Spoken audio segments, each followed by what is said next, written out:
The rap game can get competitive. Just because you're signed to the same label as another artist, or you move in the same social circles, doesn't mean that you're automatically gonna be cool. Everybody wants to be the biggest artist in the world, and when another rapper comes along and steals your shine, things can get heated. The most recent rap beef to make headlines is none other than the feud between Lil Baby's 4PF crew and the Migos. Let's take a look at what we know about the beef between these two groups. Both Migos and Lil Baby are signed to Quality Control Records, also known as just QC. QC was founded in March 2013 by Kevin Lee, also known as Coach K, and Pierre Thomas, or just P. Both men are respected names in Atlanta hip-hop and have close ties to Gucci Mane and other famous drill rappers from the city. Other artists signed to the label include Lil Yachty, the City Girls, Duke Deuce, and many more. Plus, Cardi B is signed to a management deal through QC, so the label has a small yet exclusive roster that includes some of the biggest names in hip-hop. The Migos were one of the first acts to sign to the label, and for a long time, they were running the show. Migos were originally part of the 1017 family, and Gucci was one of the first rappers in the industry to give him a co-sign. But after he went to prison, Gucci Mane into court, he wore handcuffs on his way out. A judge revoked a year of his probation, sending the rapper straight to the Fulton County Jail. Coach K and P stepped in to take the Migos under their wing. They released their debut single Versace under the label, which was followed up with a remix by Drake, and ever since then, the group has been dominating the charts. For a long time, the Migos were the stars of the label. With hit records like Bad and Bougie, Fight Night, Look at My Dab, and Motorsport, the Migos were on fire for almost half a decade. But every historic run eventually comes to an end at some point, and it seems like Migos are at the point in their career where fans are starting to get tired of their signature flow. Even though the Migos are still relevant, they aren't quite as hot as they once were. After receiving mixed feedback for the 2018 album Culture 2, the group decided to take a break and work on their own solo projects. While those albums did well commercially and had a few memorable moments, they didn't quite have the same vibe alone that they did when they were all together. They recently reunited for their fourth studio album, Culture 3, which debuted at number 2 on the Billboard charts, losing out to Polo G's Hall of Fame. The album sold the equivalent of 130,000 units in the first week, which is still good by today's standards, but it's the first album in the Culture trilogy to not debut at number 1, showing that maybe taking the time off to work on solo projects was a mistake. Lil Baby, on the other hand, is on top of the world. He came into the game a little later than the Migos, but he's been steadily doing bigger and bigger numbers since being put on. He signed to QC in 2016 after getting out of jail for possession of marijuana with intent to sell. Baby grew up with Young Thug, who was also part of 1017 early on, and Thug introduced him to Gucci and the QC crew. Baby released his debut album in 2018, Harder Than Ever, which included a Drake feature on the track, Yes Indeed, and ever since, Baby has been on his way to taking over the rap game. He followed up with his second studio album, My Turn, in 2020, cementing himself as the leading voice on QC and taking the number 1 spot on the label from the Migos. Lil Baby then shocked everyone by releasing the single The Bigger Picture right after the George Floyd protest, which saw the rapper taking a more socially conscious stance with his music. The single was a huge success and proved that Baby was much more versatile than fans and critics thought he was.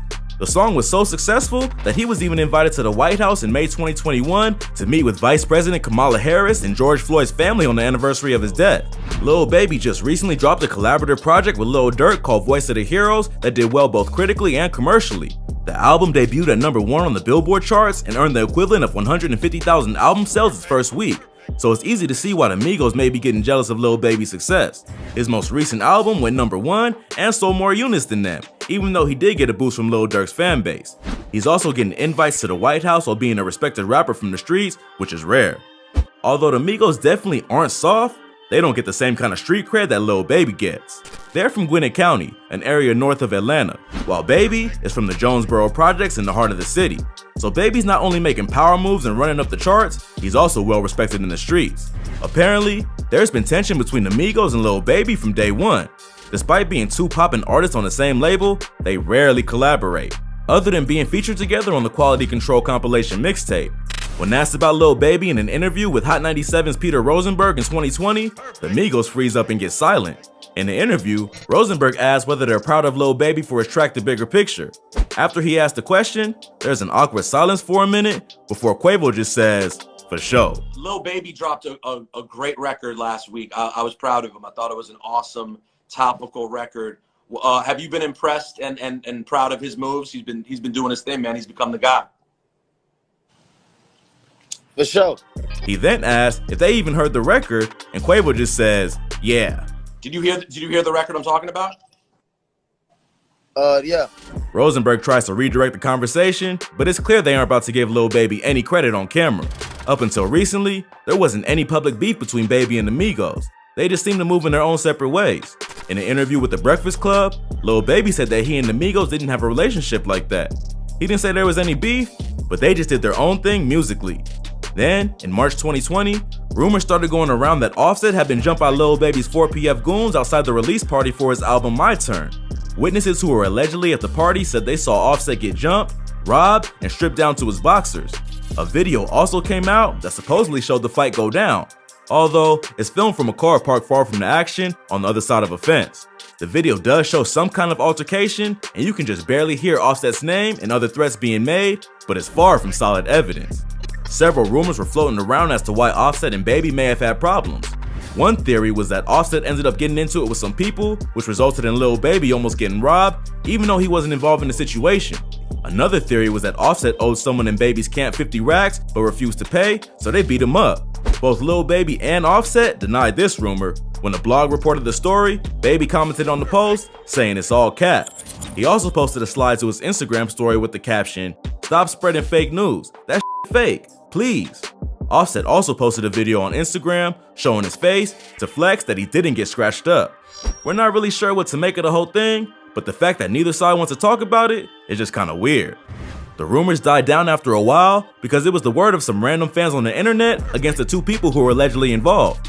So, even with the videos as evidence, it isn't much of a beef if both rappers deny they have problems.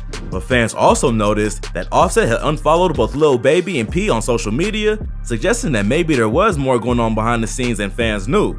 Later that year, the Migos shocked the rap community when they filed a lawsuit against QC for allegedly stealing millions of dollars from them.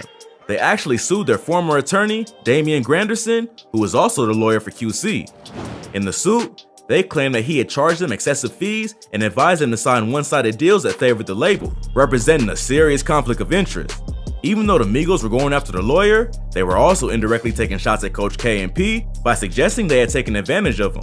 This shocked their fans because up until that point, QC seemed like a real tight-knit operation that moved like a family, not just a business. This lawsuit shows that there was more trouble in paradise than the audience knew, and the whole perception of the label began to shift. P put out a long statement denying that he mistreated any of his artists and let the world know that the label would continue to operate with full transparency and honest business practices. The group must have settled their differences in some way because they dropped a lawsuit just a few months later. In October 2020, Quavo posted a picture to Instagram of himself in front of the QC logo, fanning out stacks of cash with the caption, "QC the label, money still on the table." So something must have happened to convince him that it was all a misunderstanding. But it still probably caused tensions within the label and those who are close to P and Coach K, like Lil Baby. Once the Migos were back on solid terms with their label, they announced the release of the fourth studio album, Culture 3. They started doing press runs and media appearances to build hype for the new project, which included a performance before the Logan Paul-Floyd Mayweather fight. The performance was pretty low energy, and the commentators spoke over them the entire time. Fans took to social media during the show to clown the group and produce a bunch of memes at their expense. But it was what happened afterward that made headlines. Not long after the performance, Baby posted a photo to IG with the caption, "Ain't nothing but a little bit of straightening." He deleted the post not long after, but many took this to mean that something had gone down involving the Migos. Straightening is the title of the lead single off Culture 3, so he was clearly referencing his label mates. Since they are rumored to already have beef, the post led fans to believe that another altercation had happened between the two crews. There wasn't much context to it, and this time, there weren't any witnesses to report what happened. But as more clues come to light, the more it seems like the beef between Baby and Migos is real and not just drama made up by fans. None of the rappers involved have addressed the comment, leading fans to jump to their own conclusions as to what happened. So, when Culture 3 dropped on June 11th, many believed that it contained disses directed at Lil Baby, but the shots weren't coming from Offset, they would actually come from Takeoff, the group's quietest member. First, on the track Why Not, Takeoff raps, "Call him baby boy cause he got put in a headlock." This could have been a generic bar about any random rapper, but the fact that he said the word baby made fans think that he was dissing his label mate. There's a film called Baby Boy, which features a scene where one of the characters is put in a headlock, and that's most likely the reference Takeoff is making. But it's possible it was a play on words, and he was just trying to say that Baby tried to step to him, and they had to show him who's boss.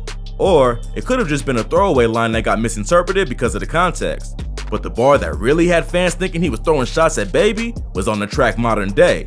On the song, Takeoff raps, "If I got a plate, you know that he ate. I'm too blessed, so one thing I can't do is hate.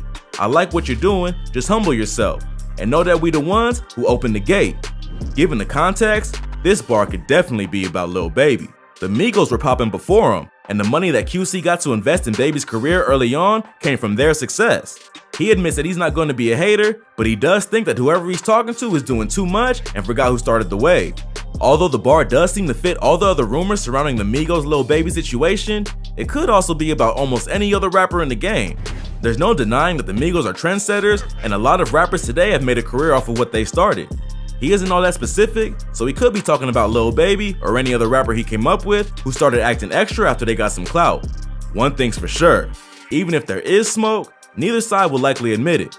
They may send sneak disses here and there or avoid promoting each other's albums, but they're on the same label at the end of the day, and that kind of attention can only be bad for business. Even if the beef does help album sales, if Baby and Migos really did go to war, it means that someone's gonna lose their life or their respect in the game, which means that QC risks losing one of its major assets to the label. Overall, it doesn't seem like the beef goes that hard. In a competitive genre like rap, there's always gonna be tension over who's getting the attention at the moment and who's getting left out. Hopefully, they'll eventually put this behind them and move on, or at least continue to do their own thing and stay separated so it doesn't turn into anything serious. If you thought this video was crazy, be sure to check out our channel for more. From rap's biggest police raids to rappers who ran from cops, we cover the most insane stories that you need to hear. Also, be sure to subscribe to our second channel if you're gang. Well, that's all for today. Please smash that like button if you enjoyed the video. Also, comment below what you want to see next. Don't forget to subscribe to our channel and hit that notification button so you never miss any great videos like this. Catch you in the next one.